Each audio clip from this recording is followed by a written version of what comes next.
नमस्कार दोस्तों, जय माता दी। आज मैं आपको अधिक मास की महात्म कथा का 18वां अध्याय सुनाने जा रही हूँ। तो प्रेम से बोलिए पुरुषोत्तम भगवान की जय। मणिग्रीव बोला, हे विप्र, मैं अपनी भार्या सहित चमत्कारपुर नामक नगरी में रहता था।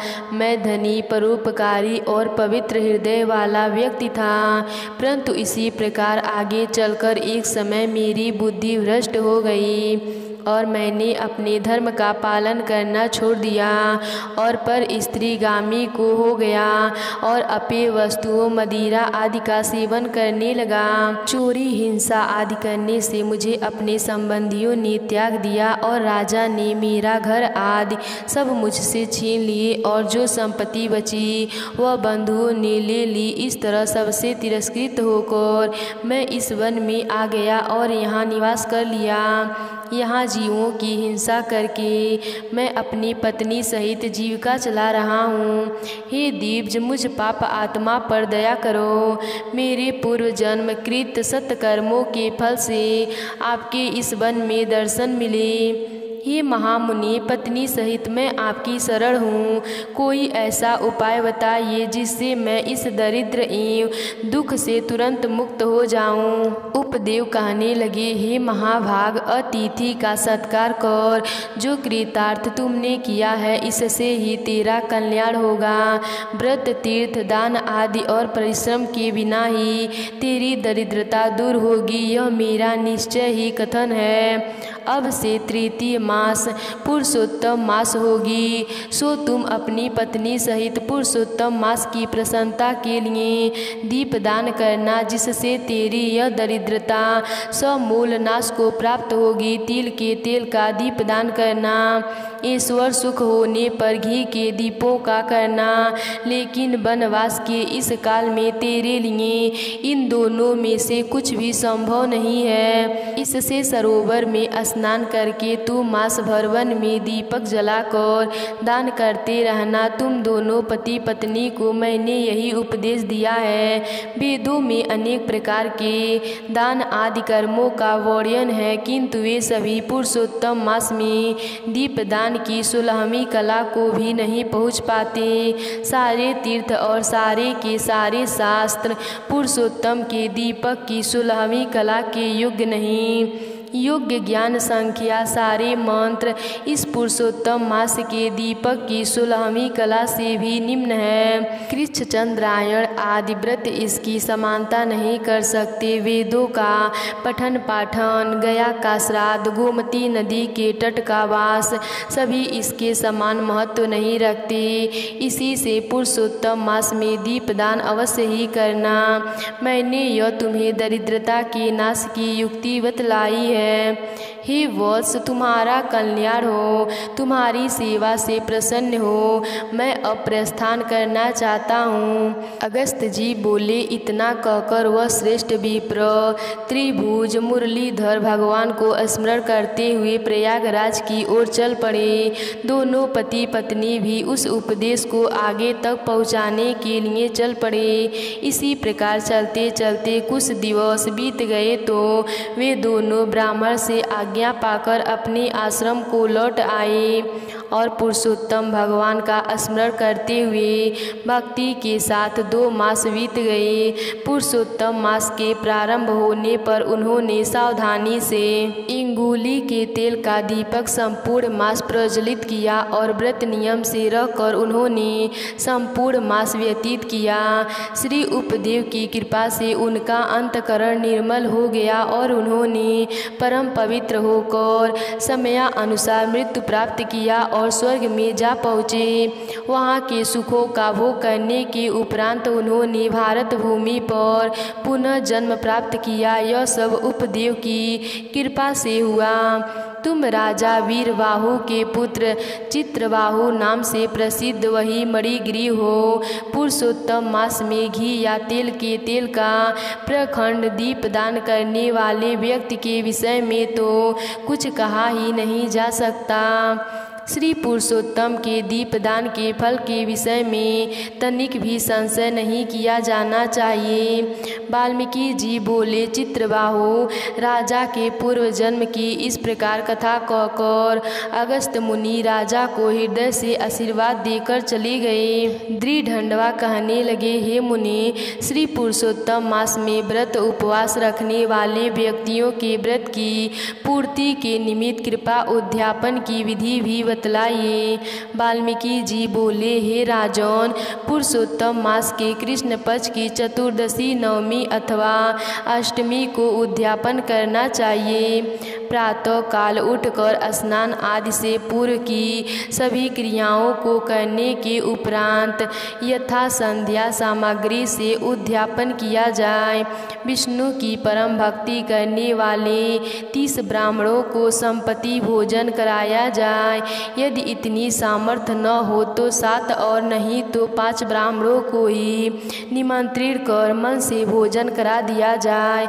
माध्य काल में 1 द्रोण अथवा इसके आधे अथवा चौथाई भाग जितने की सामर्थ्य हो उतने ही संख्या लेकर ध्यान मिलाकर सौरतोभद्र बनाकर उसके चारों ओर यथा सामर्थ्य स्वर्ण, रजत, ताम्र अथवा मिट्टी के छिद्र रहित निर्मल 4 कलश मंडक स्थापित किए जाएं। 4 दिशाओं में पुरुषोत्तम भगवान के चतुर्वाह की प्रीति निमित्त उन कलशों पर श्रीफल रख दिए जाएं जो सुंदर वस्त्रों में लिपटे हुए हों और उन पर पान रख दिए जाने चाहिए।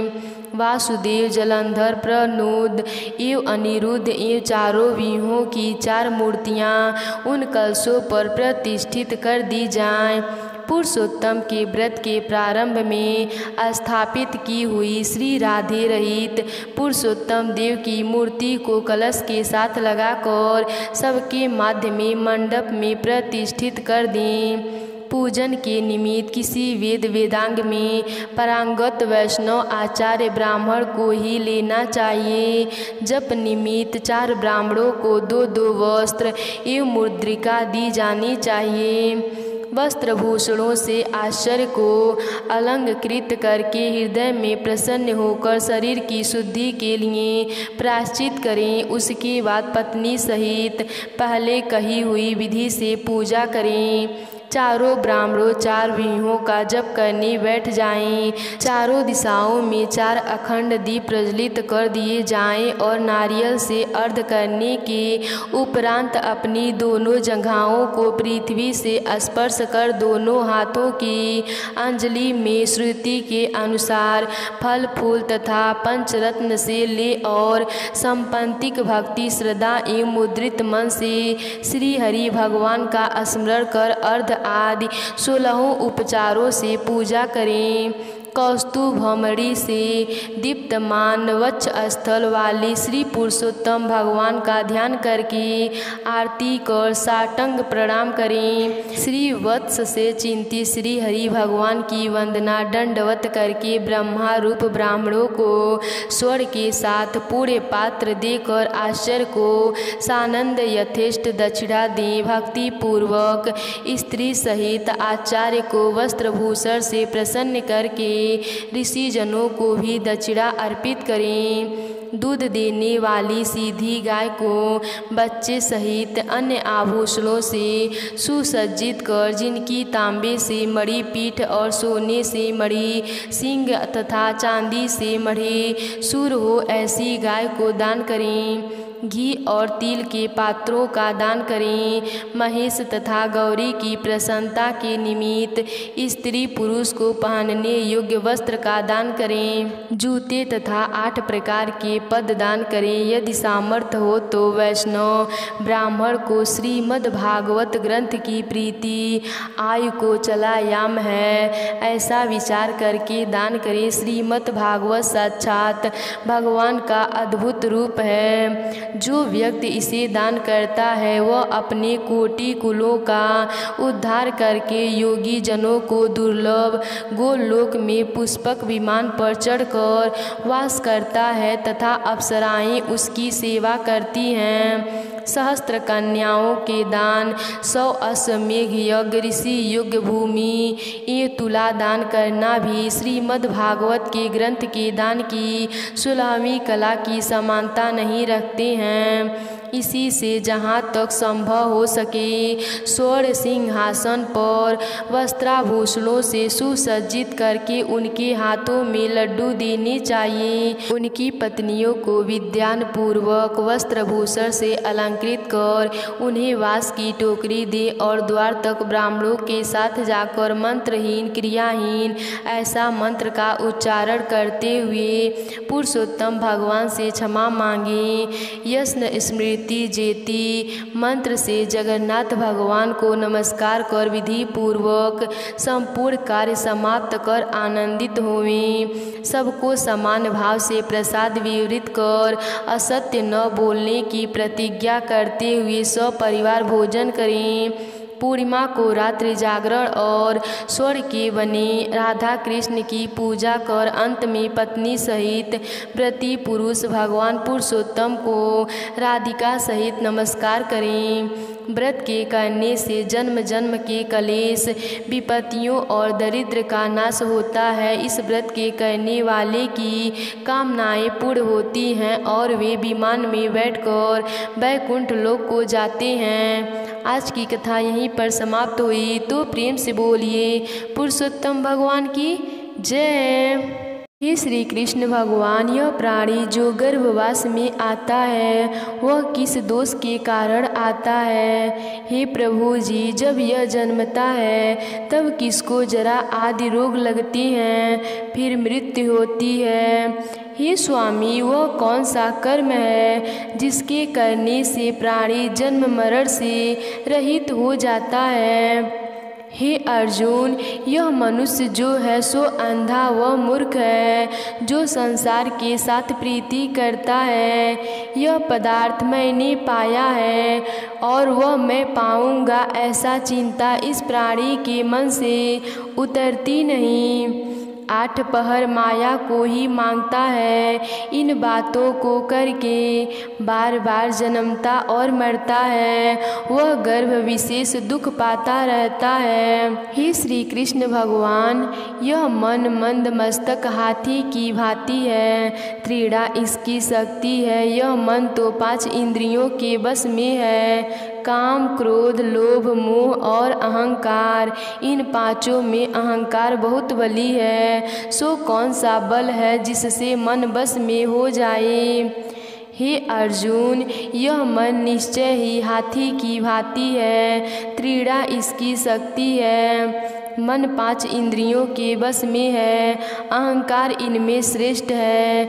हे अर्जुन, जैसे हाथी अंकुश के वश में होता है वैसे ही मन रूपी हाथी को वश में करने के लिए ज्ञान रूपी अंकुश है। अहंकार करने से यह जीव नरक में पड़ता है। अर्जुन बोले, हे भगवान, जो एक तुम्हारे नाम के लिए वनखंडों में फिरते हैं, एक वैरागी हुए, एक धर्म करते हैं, इनको कैसे जाने? जो वैष्णव हैं वे कौन हैं? श्री भगवान बोले, हे अर्जुन, एक वे हैं जो मेरे ही नाम के लिए वनों में फिरते हैं, वे सन्यासी कहलाते हैं। एक वे हैं जो सिर पर जटा बांधते हैं और अंग पर भस्म लगाते हैं, उनमें मैं नहीं हूँ, क्योंकि इनमें अहंकार है। इनको मेरा दर्शन दुर्लभ है। अर्जुन बोले, हे भगवान, वो कौन सा पाप है जिससे स्त्री की मृत्यु हो जाती है? वह कौन सा पाप है कि जिससे पुत्र मर जाता है? और नपुंसक कौन से पाप से होते हैं? भगवान बोले, हे अर्जुन, जो किसी से कर्ज लेता है और देता नहीं है, इस पाप से उसकी औरत मर जाती है।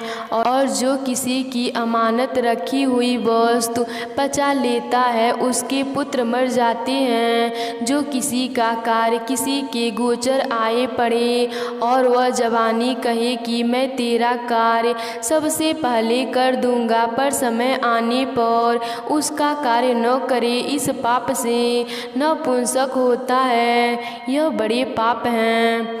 अर्जुन बोले, हे भगवान, कौन पाप से मनुष्य सदैव रोगी रहता है?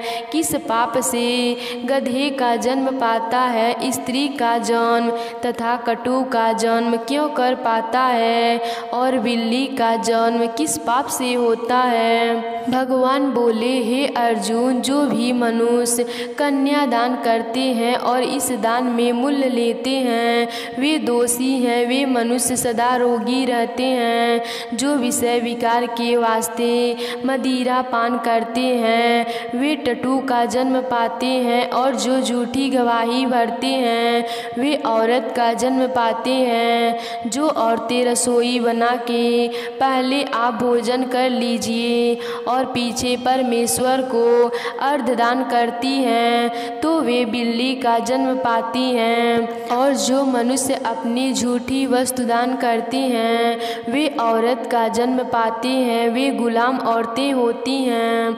अर्जुन बोले, हे भगवान, कई मनुष्यों को आपने सुवर दिया है, सो उन्होंने कौन सा पुण्य किया है? और कई मनुष्यों को आपने हाथी, घोड़ा, रथ दिए हैं, उन्होंने कौन सा पुण्य किए हैं?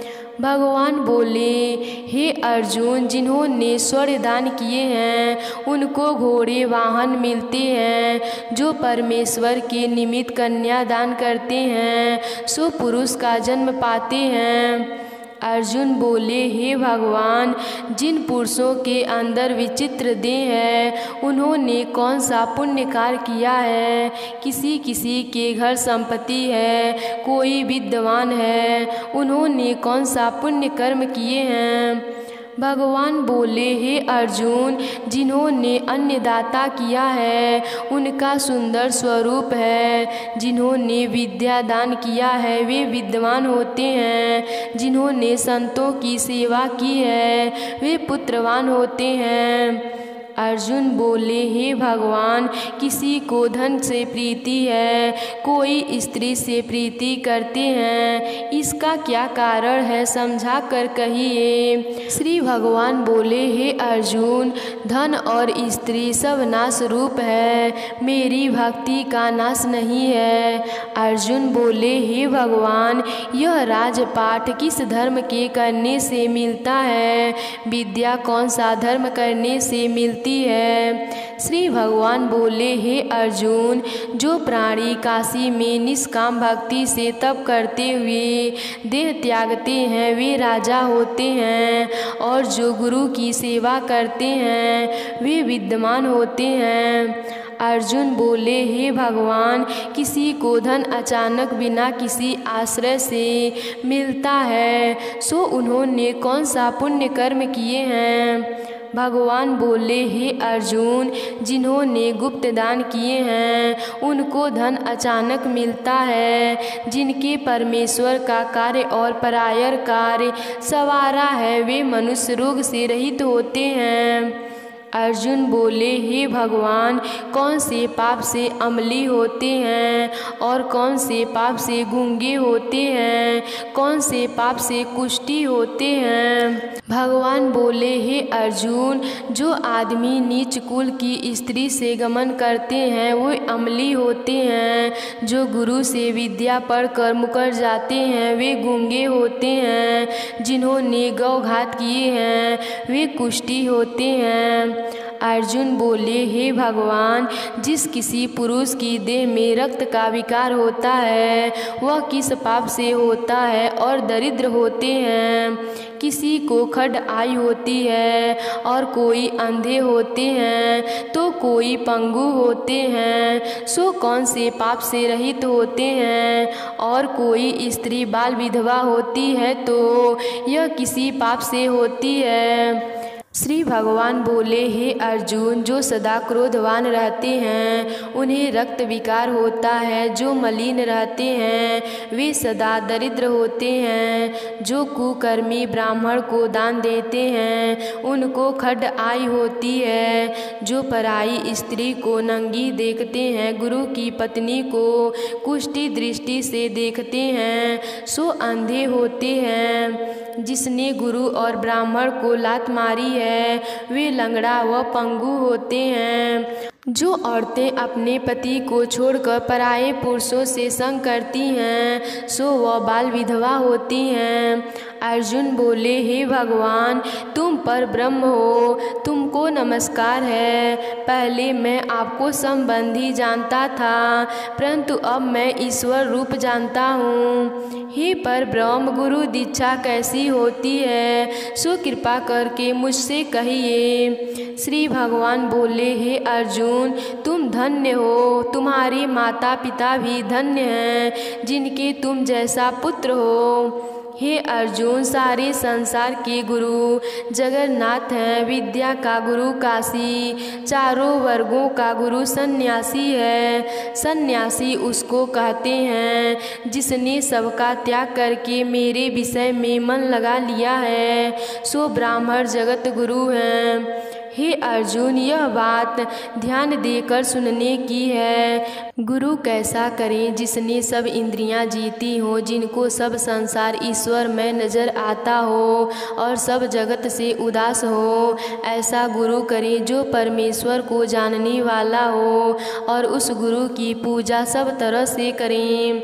हे अर्जुन, जो गुरु का भक्त होता है और जो प्राणी गुरु की सम्मुख होकर भजन करते हैं उनका भजन करना सफल है। जो गुरु से विमुख हैं उनको सतग्रास मारे का पाप है। गुरु से विमुख प्राणी दर्शन करने योग्य नहीं होते। जो गृहस्थी संसार में गुरु के बिन हैं, जो चांडल के समान हैं, जिस तरह मदिरा के भंडार में जो गंगा जल हैं वह अपवित्र हैं, इसी तरह गुरु से विमुख व्यक्ति का भजन सदा अपवित्र होता है। उसके हाथ का भोजन देवता भी नहीं लेते, उसके सब कर्म निष्फल हैं। कुकुर, सुअर, गंधर्व, काक, यह सबकी सब योनियाँ बड़ी खोटी योनियाँ हैं। इन सब से वह मनुष्य खोटा है। जो गुरु नहीं करता, गुरु बिना गति नहीं होती, वह अवश्य नरक को जाएगा। गुरु दीक्षा बिना प्राणी के सब कर्म निसफल होते हैं। हे अर्जुन, जैसे चारों वर्गों को मेरी भक्ति करना योग्य है, वैसे गुरु धारण के गुरु की भक्ति करना योग्य है। जैसे गंगा नदियों में उत्तम है, सब व्रतों में एकादशी का व्रत श्रेष्ठ है, वैसे ही हे अर्जुन, शुभ कर्मों में गुरु सेवा उत्तम है।